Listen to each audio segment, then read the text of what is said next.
Donc l'idée, là, voilà, c'était qu'on a fait les journées, c'était de présenter un peu tout ce qui avait été fait sur le territoire depuis 30 ans. Donc c'est vrai que pour ceux qui ne me connaissent pas, moi je suis hydrogéologue au niveau du parc naturel régional des Grands Causses. J'ai passé ma thèse à Orsay et après j'ai travaillé au BRGM quelques années et puis après j'étais pris au parc. Moi ça fait 28 ans que je suis au parc. Il va y avoir quelques éléments un petit peu de contexte et puis après on va passer sur quelques éléments sur la connaissance et sur la protection du karst. Et puis un petit peu rappeler un peu les visites qu'on avait effectuées en juin.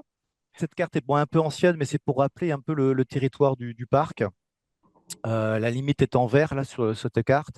J'ai mis les grands causses en bleu foncé, on va dire, avec, vous voyez, le causse du Larzac, le causse noir, le causse de Sauveterre, Méjean, Sauveterre, le causse Comtal, qui est le dernier grand causse, mais qui ne fait pas partie du parc. Et puis j'ai mis les avant-causses, notamment le causse du Saint-Africain, le causse rouge. Et depuis peu, en fait, depuis un an, on a intégré aussi le lot des voies dans la partie héroltaise. Alors, la carte, les limites vertes du parc sont pas bien mises ici, mais voilà, on a intégré en fait tout le Larzac maintenant, avec les villes principales que sont Millau, Sévrac d'Aveyron dans le nord et Saint-Affrique à l'ouest. Et principalement donc le Tarn qui traverse d'est en ouest le territoire avec ses principaux affluents, dont la Jonque, la Dourbie, le Cernon. Voilà, il y a plusieurs affluents pour rappeler également quelques éléments sur le parc, puisque voilà, c'était sur le parc. Alors, une petite diapo, voilà. Donc le parc, voilà, le parc, on a 31 ans maintenant. Attendez, c'est passé rapidement, voilà. On a 119 communes qui adhèrent au territoire, 9 communes. On est sur deux départements, une région, 86 000 habitants. Voilà. Et en superficie, c'est un des plus grands parcs naturels régionaux, hein, voilà, sur le territoire national.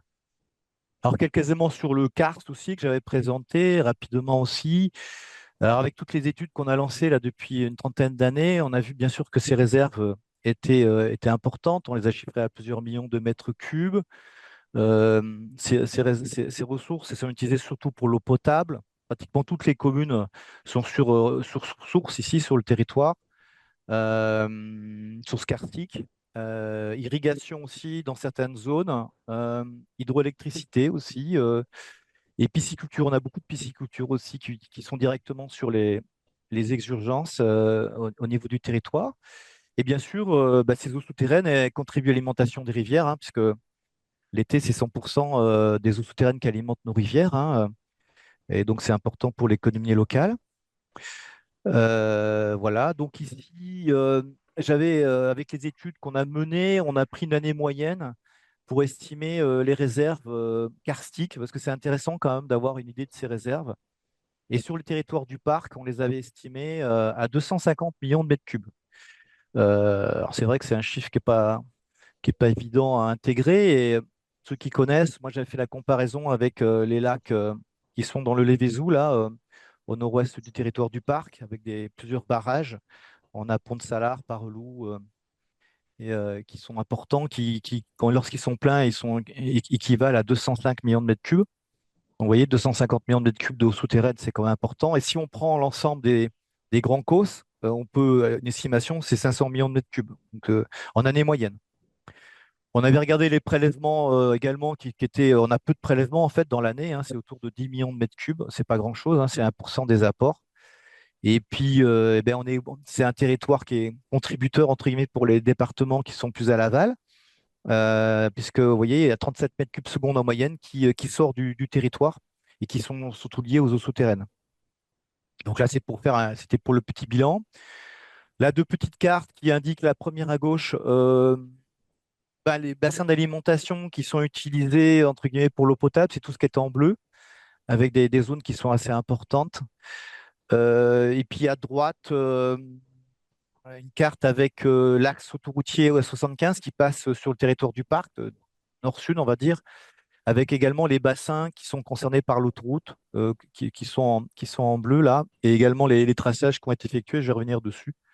Mais c'était pour vous montrer un peu le contexte. Alors, sur le territoire du parc, on est à 70% territoire karstique. Je montre toujours ce petit schéma, bon, que je vais passer rapidement, mais qui montre un peu ce qui se passe sur le territoire, hein. C'est vrai que sur les Grands Causses, on n'a pas de rivière pérenne. Lorsqu'il pleut, ça s'infiltre. Alors, sauf si on a des précipitations importantes, je vais y revenir. Et donc, ça va s'infiltrer plus ou moins rapidement dans le massif karstique, hein. Euh, Ça peut mettre quelques heures, quelques jours pour rejoindre la zone noyée et alimenter les rivières, ou mettre plusieurs semaines, voire plusieurs mois avant d'atteindre la zone noyée également, par l'intermédiaire aussi des réserves qu'on a figurées aussi sur ce schéma, hein, qui est tiré un peu du schéma de Monsieur Mangin du CNRS, et on l'avait appliqué un peu ici au Larzac. Donc les eaux vont s'infiltrer plus ou moins rapidement. On a des temps de séjour donc entre quelques heures et un an et demi en moyenne, même si ça peut être encore plus long, puisqu'il y a des datations qui ont montré qu'on avait des eaux qui pouvaient rester plus longuement, jusqu'à 30-40 ans dans certains secteurs, voilà, sur le Durzon notamment. Donc voilà, zone d'alimentation, zone d'infiltration, zone noyée.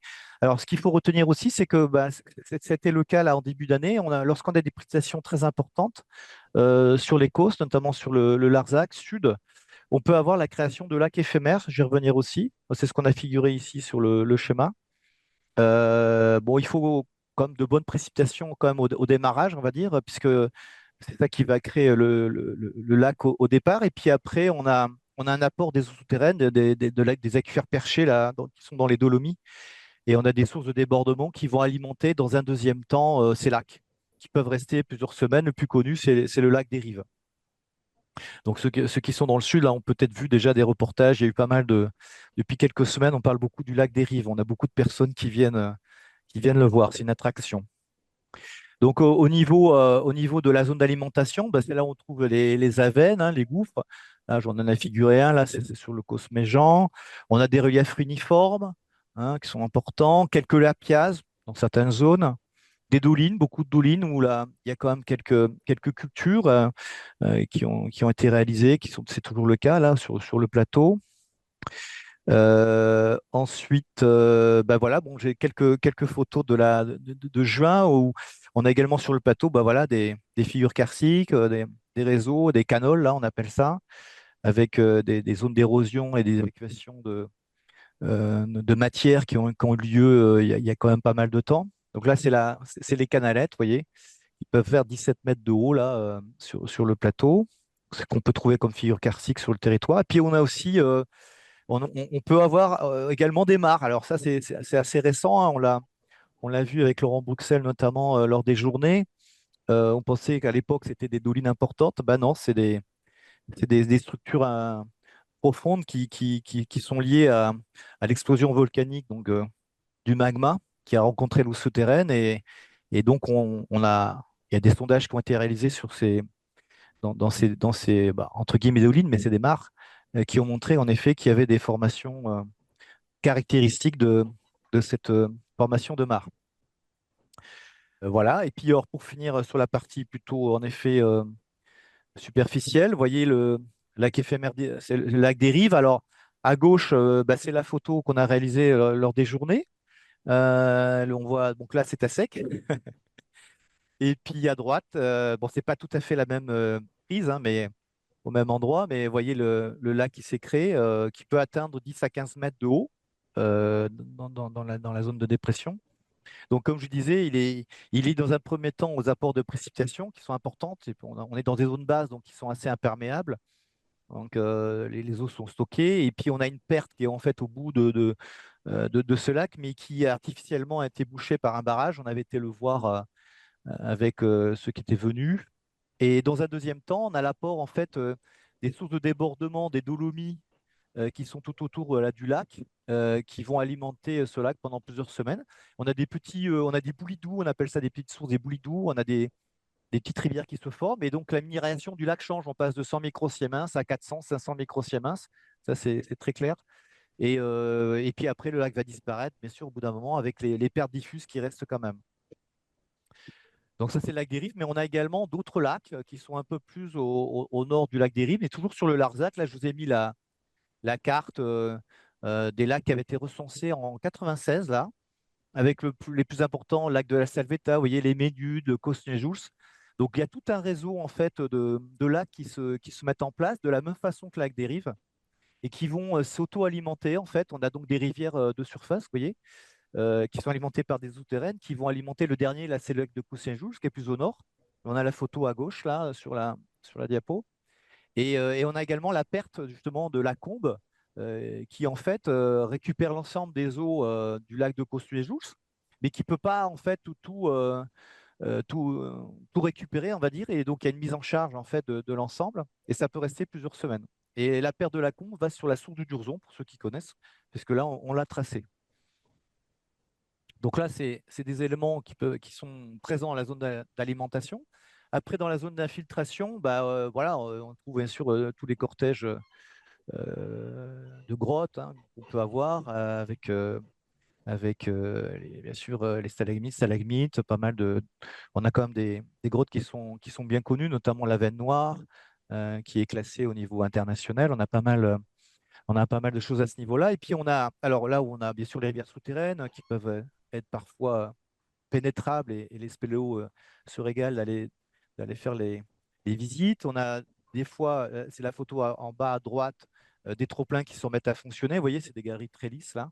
Là, c'est une galerie qui se remet à fonctionner lorsque l'aquifère est en charge. Et à gauche, bah, c'est une photo justement d'une visite qu'on a faite aussi en juin.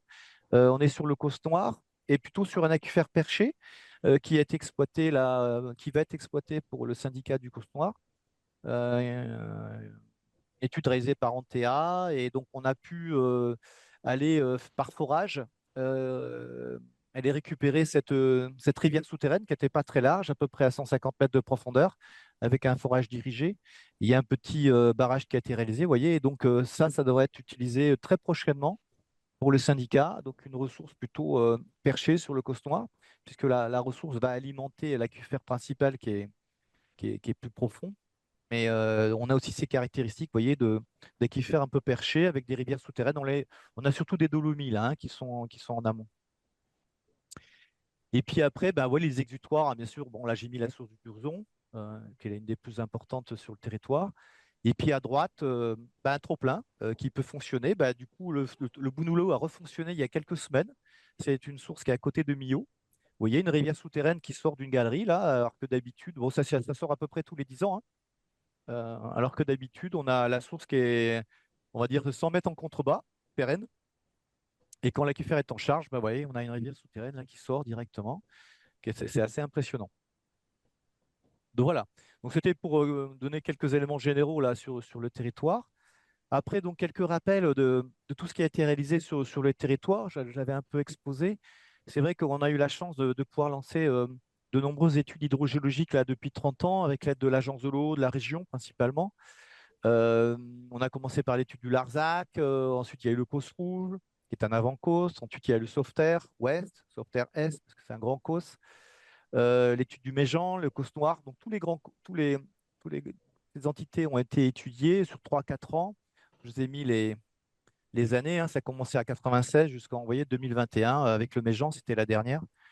Ces études ont été lancées principalement par rapport également aux impacts de l'autoroute A75 hein, qui passe sur le Larzac, le Causse Rouge et le Sauveterre.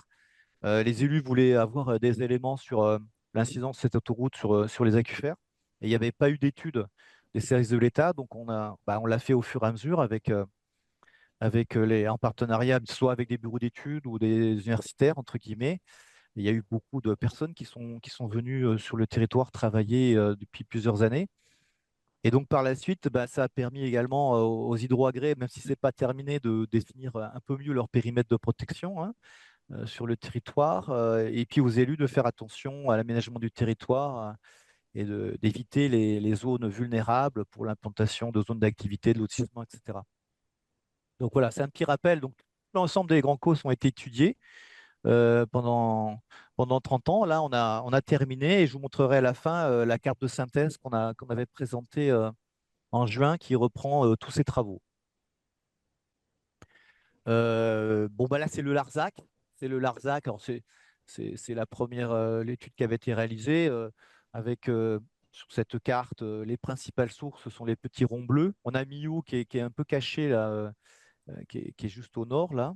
Et on a l'autoroute en rouge, la 75, hein, qui passe voilà, du sud-est au nord-ouest.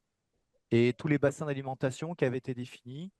c'est les limites que vous voyez ici, là, qui sont en traits un peu plus gris, avec des bassins qui font quelques kilomètres carrés. Le plus important, c'est celui du Dourzan, 108 kilomètres carrés, qui est ici, l'Espérel, qui alimente Millau, qui fait à peu près 100 kilomètres carrés.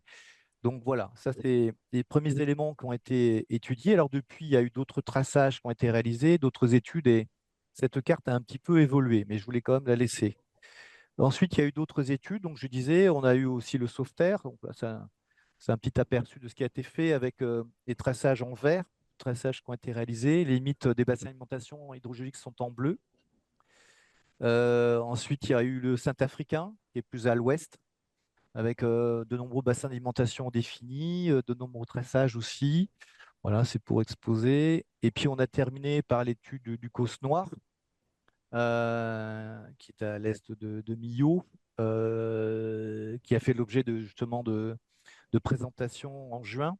Parce qu'il y a quand même pas mal de choses qui ont été faites au niveau de la géologie, de la géomorphologie, de l'hydrodynamique, bien sûr, de l'hydrochimie et des traçages. Il y avait quand même pas mal de choses à dire. Et puis en même temps, on a profité aussi pour rappeler les résultats de l'étude du Méjean, euh, qui a été réalisée donc, tout à la fin, la dernière étude sur les grands causes.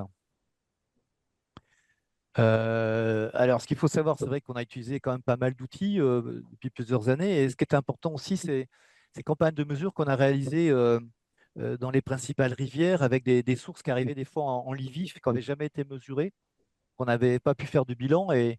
Et donc, grâce à cet appareil que vous connaissez maintenant, la DCP, on a pu faire des mesures amont-aval et estimer les débits des principales des courts urgences, et qui ont permis justement de mieux définir les bassins d'alimentation. Ça, c'est des appareils qui sont quand même très intéressants, qu'on utilise très souvent maintenant sur les cours d'eau, qui sont intéressants pour voir les résurgences et puis parfois les pertes, parce que parfois on a des pertes importantes. Et bien sûr, les traçages. Donc les traçages, plus de 150 traçages ont été réalisés là, depuis 30 ans, avec principalement la fluorocine et la sulfurodamine, qui sont quand même plus intéressants que les autres traceurs. Parfois, on fait appel aux pompiers pour mettre en charge les zones, notamment les pertes et les avennes. Et après, on pousse aussi avec un apport d'eau conséquent. Et puis, on va bien sûr équiper les sources avec prélèveurs, fluorimètres, souvent en double. Donc, au début, c'est vrai qu'on ne sait pas trop où ça va aller, donc on peut équiper pas mal de sources. Et puis, au fur et à mesure de la connaissance, forcément, c'est mieux ciblé. Donc voilà, justement, il y a 2 ans, on a fait, parce que ça n'avait jamais été fait, on a pu bancariser en fait l'ensemble des traçages qui ont été réalisés depuis 30 ans, soit par des bureaux d'études, soit par le parc, sur l'ensemble des entités. Donc tous les traçages que vous avez en vert. Donc on a mis les éléments essentiels dans la BD traçage du BRGM, et puis maintenant on a bien sûr la possibilité de l'utiliser, d'aller chercher ces données sur les SIGES. Donc on a le SIGES d'Occitanie là qui nous permet de récupérer ces données. Donc, c'est un travail qui a valorisé tous ces traçages qui ont été réalisés depuis une trentaine d'années. Sur cette carte, vous avez donc les bassins d'alimentation principaux, c'est en bleu, bleu foncé. Et en vert, vous avez les traçages, vous voyez, avec des distances plus ou moins importantes, hein. Les plus courts, c'est quelques centaines de mètres. Et les plus longs, ça peut faire 15-16 km, quoi. Donc voilà, des traçages importants. Et on a mis aussi ceux du Méjean qui sont plus à l'est également, qui sont en dehors du territoire du parc, mais qu'on a intégré également forcément dans cette synthèse.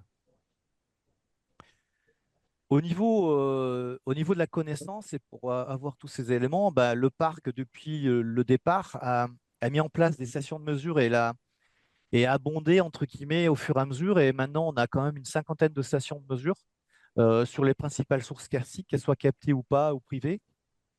Et, euh, et donc, du coup, sur le territoire, vous voyez la carte avec la localisation des stations de mesure.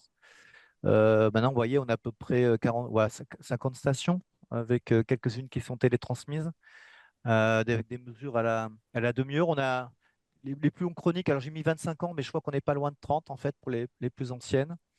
Donc c'est quand même intéressant parce que ça nous permet, justement, on va travailler avec Hydrosciences cette année. On va avoir un stagiaire qui va regarder si au niveau du changement climatique, on voit quelques tendances sur la ressource.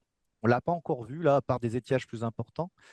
On va regarder si on voit des tendances. Donc là, ce réseau de mesure, ben, il est important. Il est financé par l'Agence de l'eau et la région Occitanie, nous, depuis pas mal de temps.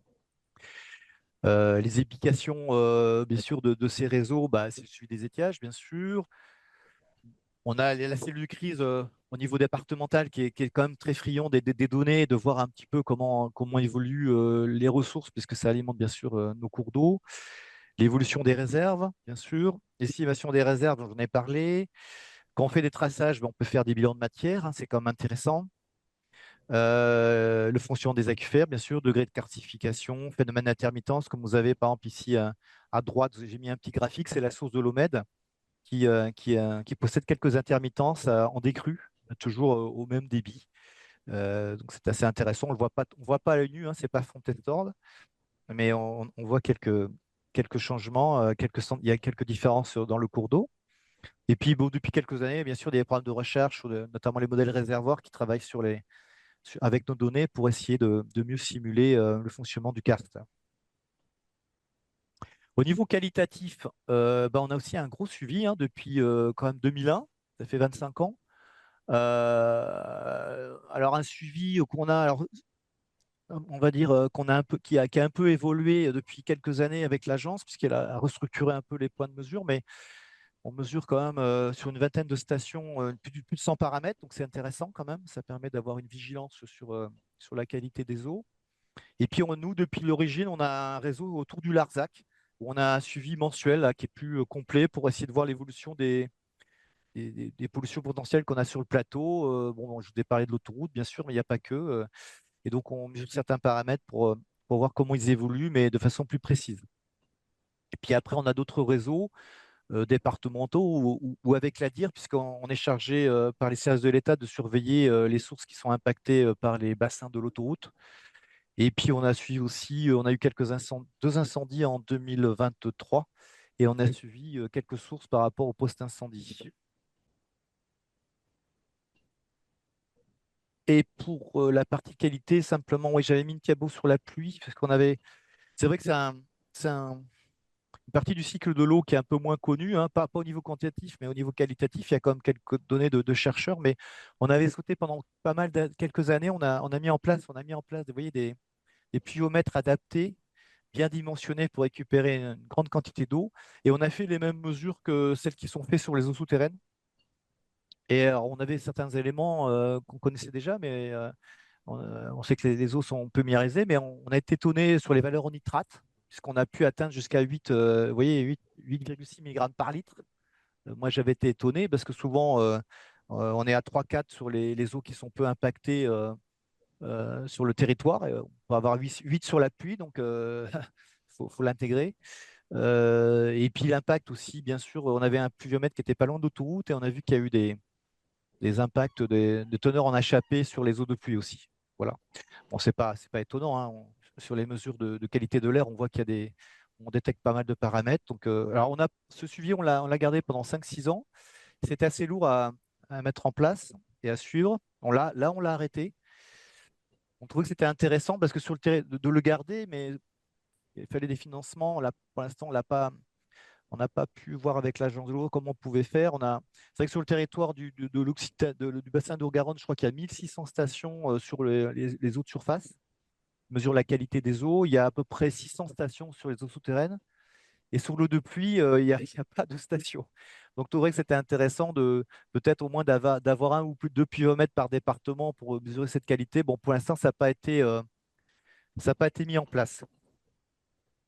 Alors, en termes de connaissances, vous avez vu, on a pas mal travaillé. Et la partie aussi qui est intéressante, c'est la mise en place de mesures de protection, d'actions qui permettent de protéger ces eaux souterraines. Alors, sur le territoire du parc, on est sur le territoire de Roquefort.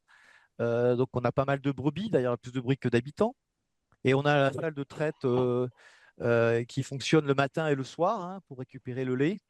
Et à l'époque, enfin, il y a plusieurs années, des fois, on avait ce lait résiduel et ces détergents qui partaient un peu dans la nature, des fois dans des avennes, dans des pertes, et bien sûr, ça venait contaminer la ressource. Et donc, on a travaillé, nous, avec la Chambre d'agriculture et d'autres partenaires sur des dispositifs d'assainissement pour traiter ces eaux blanches.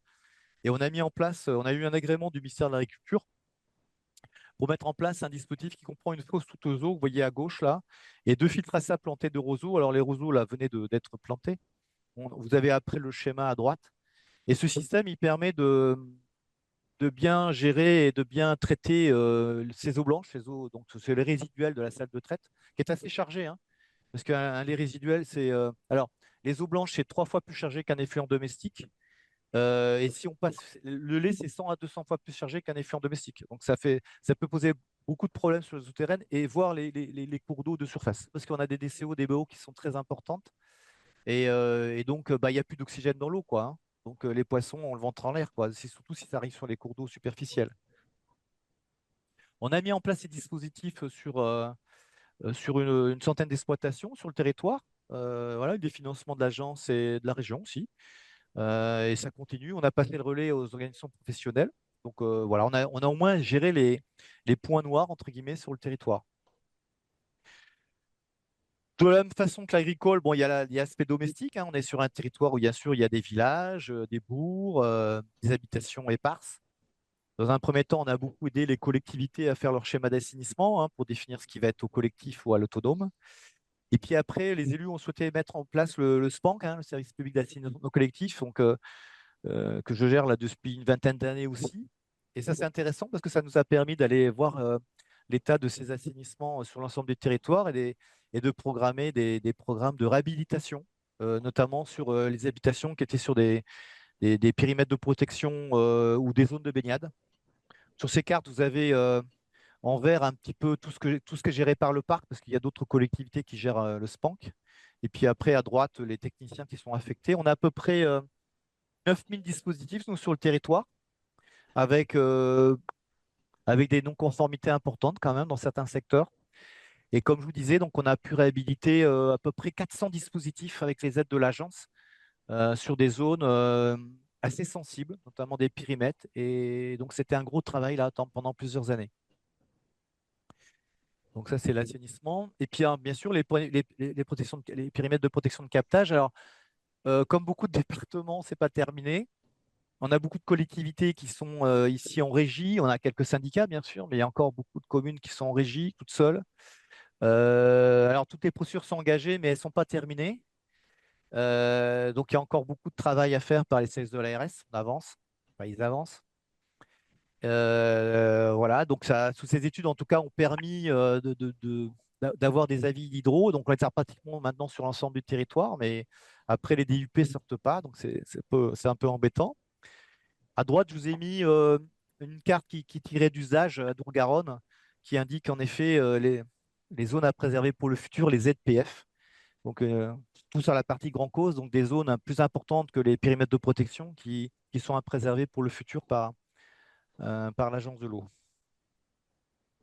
Là, c'est l'exemple de la source de l'Espérel, donc qui est sur le Larzac, qui alimente Tourbillot, où il y a eu pas mal d'opérations qui ont été actionnées, notamment dans un premier temps, bien sûr, la mise en place physique de périmètres sur le captage, mais également sur des périmètres immédiats satellites. Vous voyez là, ici, c'est sur des avennes. Il y a à peu près 10 avennes sur le plateau qui ont été définies en périmètre immédiat satellite. Vous avez la carte à droite, là. C'est tous les points petits noirs, là. Donc, des clôtures qui ont été mises dans les avennes qui étaient en relation directe avec les eaux souterraines, où il peut y avoir des zones de décharge, des dépôts. Il y avait encore à l'époque des brebis mortes qui étaient mises dans ces avennes, même si la loi Martel l'interdisait, hein. Donc maintenant, ça va mieux, mais voilà. Donc tout ça, ça a été mis en place. Et puis après, alors je ne sais pas si j'ai mis la diapo, je ne sais plus ce que j'ai mis après. Non, voilà. Après, on a eu pas mal d'actions sur ces périmètres, notamment sur les SPRL, pour mettre aux normes donc tous les dispositifs d'assainissement pour les habitations individuelles, mettre en place des stations d'épuration sur les bourgs qui n'en avaient pas, parce que c'était déjà le cas, mettre aux normes les bâtiments d'élevage, donc soit pour le traitement des eaux blanches, j'en ai parlé, ou les fumiers, les fumières. Donc pas mal de fumières ont été mis en place. Et puis quelques industriels qui étaient notamment autour de la cavalerie, notamment des fromagers, qui se sont mis aux normes. Donc on a quand même eu un gros programme d'amélioration de l'assainissement sur le territoire qui a permis quand même d'améliorer la qualité de l'eau, qui était déjà pas qui était pas mauvaise, hein, parce qu'on a quand même des grosses élutions, mais c'était important de gérer ces polluants. Alors les plateaux, comme je disais, on a la 75 qui passe, et on a une cinquantaine de bassins qui sont concernés, des bassins de décantation donc, qui récupèrent les eaux de la plateforme autoroutière, les eaux de lessivage.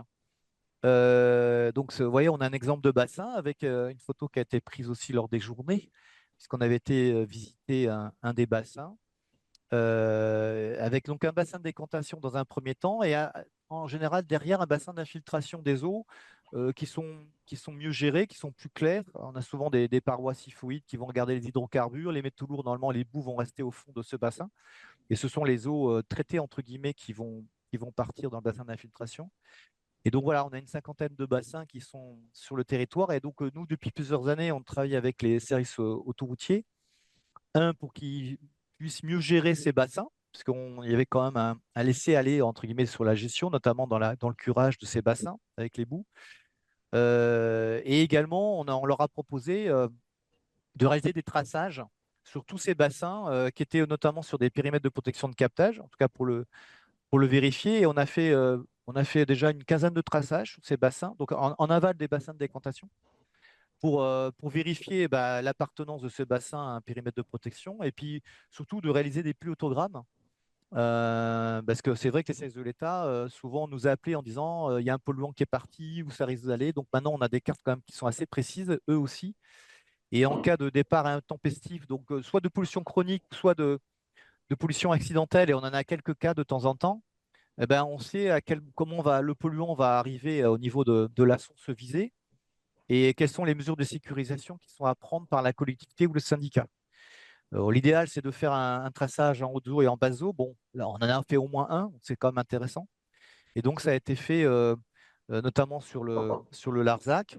Là, on a un exemple de restitution sur la source du Moudoulaou, qui est à côté de Millau, vous voyez, avec également une photo en bas. On voulait pas, en général, on ne veut pas colorer les résurgences, mais là, on avait coloré. On s'est aperçu qu'il y avait en fait des trajets très préférentiels derrière les bassins de décantation. C'est très rapide. Et en fait, on a un peu trop concentré, mais d'un autre côté, c'était intéressant parce que ils ne croyaient pas, notamment les collectivités, les élus, et quand ils ont vu que ça s'est resté vert pendant une semaine, ils se sont demandé, mais attendez, ça vient d'où? Donc on leur a dit que ça venait de l'autoroute, du bassin de décantation, des bassins de décantation. Du coup, c'était très pédagogique, hein. Voilà, c'était très pédagogique. Et donc à droite, vous avez des éléments sur la restitution là, du traceur, hein, c'est des trucs classiques en termes de vitesse, etc. Donc voilà, on fait quand même pas mal de traçage pour l'autoroute, ça c'est important. Là, c'est d'autres traçages voilà, qui ont été réalisés par mon collègue aussi, Christophe Hippolyte, qui était présent lors des journées. Euh, j'ai mis des exemples de bassins, ils sont numérotés. Là, on a le A37, le A44. On a quand même pas mal de bassins. Au fur et à mesure, on essaye de faire ces traçages sur l'ensemble des bassins là, pour avoir une carte d'identité de chaque bassin de décantation d'autoroute, et puis d'avoir un pilotogramme, quoi. Au moins un pilotogramme sur chaque bassin. Je voulais terminer par là-dessus. Bon, vous voyez toutes les études qui ont été réalisées depuis 30 ans. Ben, on a présenté en juin cette carte de synthèse euh, des études hydrogéologiques. Donc, sur cette carte, alors elle n'est pas très lisible, mais je voulais quand même vous la montrer. On a les gros ronds que vous voyez, ce sont les sources principales avec le débit moyen, hein. Plus c'est gros, plus le débit moyen est fort. Et on a les bassins d'alimentation aussi qui ont été mis en place, enfin, qui sont figurés. C'est des limites qui sont bleu ciel, on les voit un peu moins. Il y a en vert tous les traçages qui ont été réalisés. Je crois que si je passe sur la suivante, j'ai dû faire un zoom. Voilà, j'ai fait un petit zoom là dans un secteur pour vous montrer un peu mieux. Là, c'est la source du Durzon, vous voyez, donc source du Durzon, et puis les limites en bleu de la fin d'alimentation, le ciel, et puis tous les traçages qui ont été réalisés avec quelques informations sur la date, la vitesse, au niveau de ces traçages. Voilà, voilà. Donc cette carte, normalement, on devrait la diffuser prochainement à l'ensemble des collectivités du territoire, les partenaires. Donc c'est une version importante. L'ancienne, c'était celle de Monsieur Paloc, qui avait fait une carte sur les Grands Cosses. Donc celle-là a été un peu plus mise à jour. Il y a une connaissance, comme bien sûr, qui a été un peu plus importante, qui a été réalisée depuis 30 ans. Voilà. Et donc je finis par le livret guide pour ceux qui sont intéressés de pouvoir aller plus loin. On a le livret guide qui a été réalisé et complété à la fin des excursions. Donc il est téléchargeable, je crois, sur le site du CFH. Et tout ce que j'ai raconté est dedans, plus d'autres éléments, puisque on a eu quand même au démarrage euh, une présentation de la géologie du territoire des Grands Causses par M. Vergely, hein, qui a été appréciée. On a parlé aussi des cyanobactéries sur le territoire, parce que c'est aussi une problématique dans nos cours d'eau. Et il y a quelques points, on a fait les excursions forcément en fin de visite. On a été au Canalette, on a été à la grotte de l'Abeille. Donc tout ça, il y a quelques éléments aussi dans le livret guide. Donc voilà, j'ai résumé un petit peu voilà tout ce qui avait été- tout ce qu'on a présenté lors de ces journées. Bon, j'étais rapide sur certains sujets. Et voilà, s'il y a besoin de compléments, je suis à votre disposition maintenant. Je vais m'arrêter là. Une très belle balade, hein, je regrette de ne pas l'avoir faite. Et j'ai une petite question de néophyte.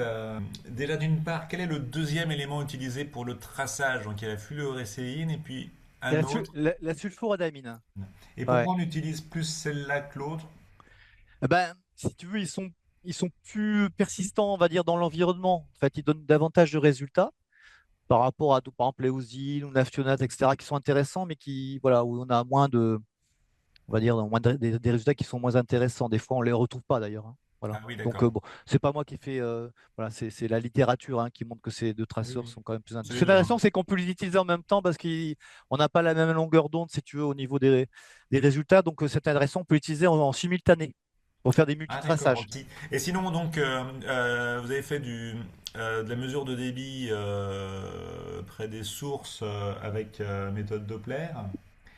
Et cette méthode, moi j'avais gardé en tête par rapport à d'autres qu'elle est assez imprécise, la méthode Doppler. Mais alors peut-être que c'est quand on a un capteur et qu'on extrapole pour la rivière, vous avez fait des transects. Quel est votre taux d'expérience sur la précision, Bah, la ouais, fiabilité? c'est 5 à 10% hein, quand ça fonctionne bien. C'est vrai que les jaugeages qu'on peut réaliser classiquement sur les stations hydrométriques, notamment avec la perche Pirée, si on marche bien, on est à 5%, hein, voilà. Mais c'est vrai que sur les cours d'eau, avec voilà, la DCP, ça va, dans des bonnes conditions, on va être à 10%. Donc c'est vrai que par rapport aux exurgences qu'on voulait mesurer, il fallait quand même que ce soit des débits importants, hein, qui soient, qui soient détectés. Parce que si tu as déjà un cours d'eau avec 2 mètres cubes seconde, 10%, c'est 200 litres. Donc voilà, il faut que la source soit importante, si tu veux. Donc on peut détecter des sources importantes en termes de débit, mais pas au-delà de 10%, quoi, forcément.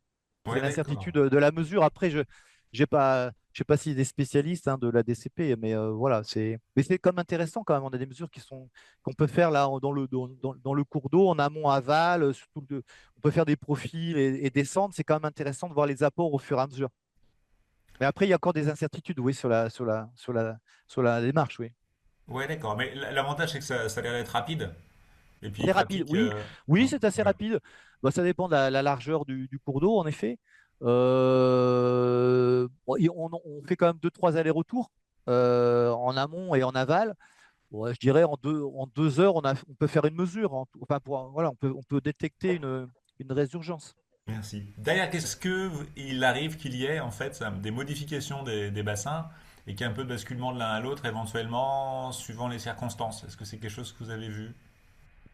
Oui, c'est le cas notamment au Haute-Eau. En Haute-Eau, on sait qu'on peut avoir des phénomènes de diffluence, on appelle ça. À diffluence, Euh, ok. ouais, de diffluence. C'est vrai que c'est le cas. Et c'est vrai que lorsqu'on a été on a fait les visites en juin, on a été sur le bassin, la photo qu'on a montrée, ben là, on a un phénomène de diffluence. On l'avait indiqué, on l'avait exposé avec notre stagiaire d'ailleurs, qui était là. Et là, on sait que ça va sur 4 sources. On va sur 4 sources. Donc, en fait, c'est pas forcément en Haute-Eau, mais d'une façon générale, on a une zone qui montre que on va sur 4 sources qui sont dans la Dourbie. Donc, on a en fait un phénomène de diffluence permanent. On va dire. C'est quand même particulier. On l'a pas sur l'ensemble du territoire. Voilà. Mais pas de façon temporaire, en haute eau, choses comme ça. Alors, en haute eau, on peut l'avoir sur certains bassins. On Bouchage. l'a remarqué. Et autrement, en basse eau, non, on l'a pas. Sauf dans certains secteurs, notamment sur le Larzac, autour de la cavalerie, où on a tout un secteur. Là, à chaque fois qu'on a fait des traçages, que ce soit nous ou les bureaux d'études, on montrait que ça allait sur plusieurs sources. Merci Laurent de nous avoir rappelé de très bons souvenirs là, de la visite et d'avoir effleuré la richesse de tout ce qui nous a été présenté pendant les 2 jours. J'avais juste une question de curiosité pour revenir au début de la conversation. Effectivement, j'ai vu pas mal de pubs dans les médias sur le lac des Rives, là, suite aux précipitations importantes qu'on a eues dans la région. Est-ce que Oui, les autres lacs que tu as cités, dont j'ai déjà oublié le nom, hein, mais plus au nord, là, ouais. ils se sont eux aussi mis en eau ou pas? Et non, et non. On a été voir et non. C'est-à-dire qu'il y a des pressions très importantes dessus de Larzac. Et au centre du Larzac, on a eu quand même pas mal de précipitations, mais ces lacs, non, se sont pas sortis. Ce qui était assez étonnant parce que, bon, mais j'ai pas fait l'analyse exactement des précipitations de chaque secteur, mais le lac des Rives, oui, il est sorti il y a quelques semaines, ça c'est clair, mais pas les autres, pas les autres. Donc je pense D'accord. qu'il est encore en eau. Alors on a un phénomène très particulier dans ces lacs aussi, bon, c'est qu'on a des crustacés, on a des larves de crustacés qui en fait peuvent larver entre guillemets pendant 10-15 ans. Et dès qu'il repleut, bah, ça se remet à fonctionner. C'est des chirocéphales qui se remettent à, à émerger entre guillemets dans les lacs. C'est comme des phénomènes assez particuliers qui sont étudiés par le l'OFB et par des scientifiques. On les a vus, oui. D'accord. Voilà, parce qu'il y a beaucoup de monde, hein. C'est des centaines de personnes qui sont Mhm. arrivées de l'Hérault là pour visiter, enfin, pour faire la visite. C'est une curiosité hein, quand même, ces lacs éphémères. Comme ça arrive très rarement sur le plateau, d'habitude c'est sec. Donc c'est vrai que c'est là que ça attire beaucoup de monde. Et j'ai un problème qui est tout à fait pratique. Enfin, c'est pas la première fois que je le rencontre, malheureusement. C'est qu'on a des types d'élevage qui sont complètement différents des vôtres, hein. On n'est pas sur des ovins, mais plutôt sur des ateliers fromagers avec des bovins. Et sur des aquifères karstiques, on a encore une pratique bien ancrée d'épandage de lisier, quoi. Et on essaye de faire avancer les champs d'agriculture vers d'autres filières, mais alors on peut mettre des restrictions, je dirais, sur les périmètres d'épandage, sur les périodes, sur les doses, etc. Enfin, ça reste toujours quand même un truc très très dangereux et qu'on n'arrive pas à contrer vraiment, quoi. Donc, je ne sais pas si vous avez une pratique. Alors c'est vrai que bon, nous il y a les lessives, forcément, j'en parlais tout à l'heure. On retrouve pas mal de phosphates ou d'orthophosphates pour les fromageries industrielles. On ne dépasse pas les normes, mais c'est une problématique, les orthophosphates. Après, pour les fumiers, alors c'est vrai que la plupart se sont mis aux normes, donc, parce que souvent il y en a qui mettent les fumiers au champ, là, ils les laissent dans des zones des fois un peu vulnérables, pas loin de pertes. Bon, déjà, on a réussi à les mettre sur des aires étanches, voilà, et qui puissent après les pendre quand il faut. Donc ça, c'est un plus. Et puis, depuis peu, on a des méthaniseurs qui se mettent en place, mais pas des gros méthaniseurs hein, industriels. Je parle de méthaniseurs voilà, sur 15-20 exploitants qui font du compost avec quelque chose de hygiénisé qui récupère. Et ça, c'est comme intéressant parce que du coup, ça a moins d'impact sur la ressource quand même. Alors, ce qui est difficile, je dirais, parce qu'en fait, c'est d'être atelier d'alpage. Et la méthanisation ne peut pas être mise en œuvre, je dirais, sur des petites périodes. C'est en fait, il faut avoir des altitudes beaucoup plus basses pour avoir un dispositif en continu. Donc, sur l'alpage, c'est un peu n'importe quoi. Et malheureusement, on n'arrive pas à s'en défaire. Donc, pas de discussion chez vous sur cette thématique. Bah, si, mais bon, voilà, avec les hydroagrés mettent quand même des prescriptions, servitudes un peu particulières là-dessus qui sont appliquées, hein, puisqu'il y a une mise aux normes qui est faite. On évite, avec la chambre d'agriculture, on fait quand même des diagnostics et on va regarder les zones qui sont les moins vulnérables. On va éviter, bien sûr, d'avoir des. Parce qu'on peut avoir des infiltrations préférentielles. Donc, Voilà, donc sur le terrain avec l'agriculteur, il y a quand même des zones qui sont évitées. Bon, je dis pas qu'on n'a pas de bactériaux, mais c'est vrai que on limite quand même pas mal de choses, quand même, avec cette mise aux normes, éviter l'état de fumier au champ qui reste plusieurs années, on va plusieurs mois en tout cas. Ça peut arriver sur plusieurs années. Et puis éviter les zones sensibles, hein, les infiltrations préférentielles, déjà, ça, c'est déjà pas mal. Mais après, les interdire, non. Sauf dans les zones qui sont proches du captage, bien sûr. Hein. Mais nous, on a quand même des zones, des surfaces qui sont importantes, de plusieurs kilomètres carrés. Donc Mhm. là, on ne peut pas interdire l'élevage, bien sûr. D'ailleurs, on préfère l'élevage hein, Oui, que d'autres activités. Mais non, il n'y a pas. Au niveau bactériaux, ça va. Enfin, il n'y a pas de pic important. J'avais une question concernant les bassins autoroutiers. Est-ce que j'ai bien compris qu'il y a quand même une partie de l'eau qui s'infiltre dans les sources? Alors, donc une partie de l'eau Oui, des c'est ça, bassins c'est qui ça, passe dans c'est les... ça. C'est ça. C'est-à-dire que toute l'eau Ouais. qui est récupérée dans les bassins, bah, ça décante, comme je disais, et puis le trop-plein, on va dire, va partir dans les bassins d'infiltration qui, ben, je crois que je l'avais montré la dernière fois, on a dans ces zones d'infiltration, soit c'est des bassins assez étendus, soit c'est des tranchées d'infiltration, et ça va rejoindre l'aquifère principal hein, qui est en profondeur. Et donc, on a des circulations très rapides. Donc, en effet, les eaux de la plateforme autoroutière, une fois décantées et infiltrées, vont rejoindre l'aquifère principal et les eaux souterraines. Oui, Et on a une idée de l'impact sur la qualité des eaux oui, un petit peu. Puisque nous, on suit, comme je disais, la qualité des sources entre guillemets, qui sont impactées par les bassins.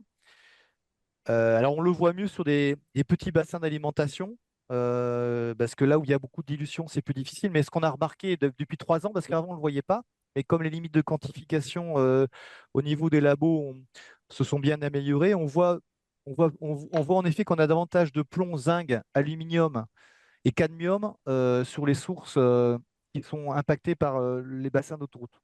Sans dépasser les normes, hein, bien sûr, il n'y a pas de souci, mais D'accord. entre celles qui sont pas concernées par l'autoroute et celles qui sont concernées par l'autoroute, il n'y a pas photo. On D'accord. a l'impact de ces métaux lourds sur ces sources. Plein de choses intéressantes. Mais j'ai tilté aussi sur ta variabilité de la composition de la pluie. Et effectivement, c'est quelque chose qui n'est pas mesuré très souvent. Est-ce que ça, tu as prévu, toi, d'étendre un peu ton dispositif? Ben, on l'a étendu, je disais, on a travaillé pendant 4-5 ans avec le financement de l'Agence de l'eau. On avait été présenter ces résultats à Toulouse. On avait proposé qu'il y ait au moins un pluviomètre sur chaque département. Et pour l'instant, ça n'a pas pris. Voilà. Moi, je trouve que ça serait important de le faire. En plus du réseau sur l'air, hein, puisqu'il y a un réseau à tout là, qui se met en place depuis pas mal de temps.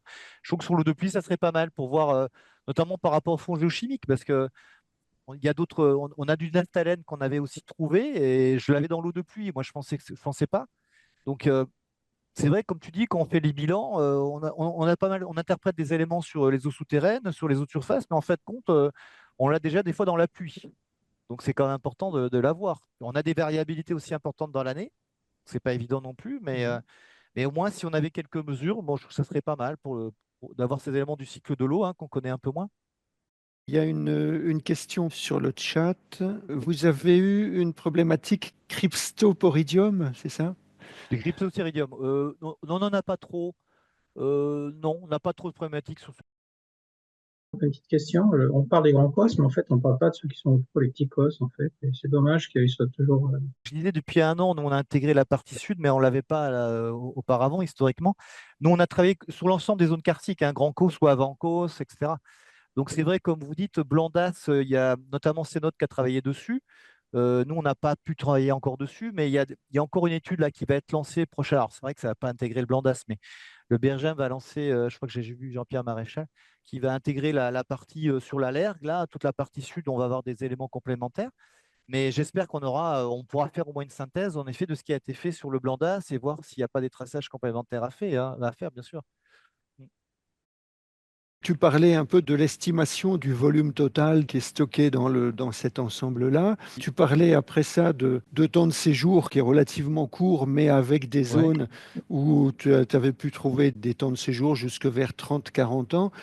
Est-ce que tu as trouvé une logique géologique à cette disparité? Est-ce qu'éventuellement tu penses qu'il y a des zones qui seraient encore plus inertes que ça? Bah, les raisons là par rapport aux eaux qui seraient plus anciennes, alors ce serait qu'une petite partie, hein. C'était les datations qui avaient été faites à Rennes. Et donc, ça serait de l'eau qui serait contenue là, dans le calcaire, notamment sur le Durzon, là, où il y aurait voilà, une persistance. Bon, voilà, moi, je reste toujours un peu perplexe, mais c'est entre quelques jours et 1 an et demi, 2 ans. Ça me paraît réaliste. Mais après, bon, c'est possible hein, qu'il y ait de l'eau qui soit conservée plus longtemps. Il y a peut-être des spécialistes qui pourront donner plus d'éléments que moi. Voilà, mais ça reste à confirmer parce que ces datations, il y a quand même pas mal d'incertitudes. Donc, il était prévu d'en refaire justement, pour vérifier un petit peu ces éléments parce qu'on a peu de mesures quand même, hein. On a peu de mesures.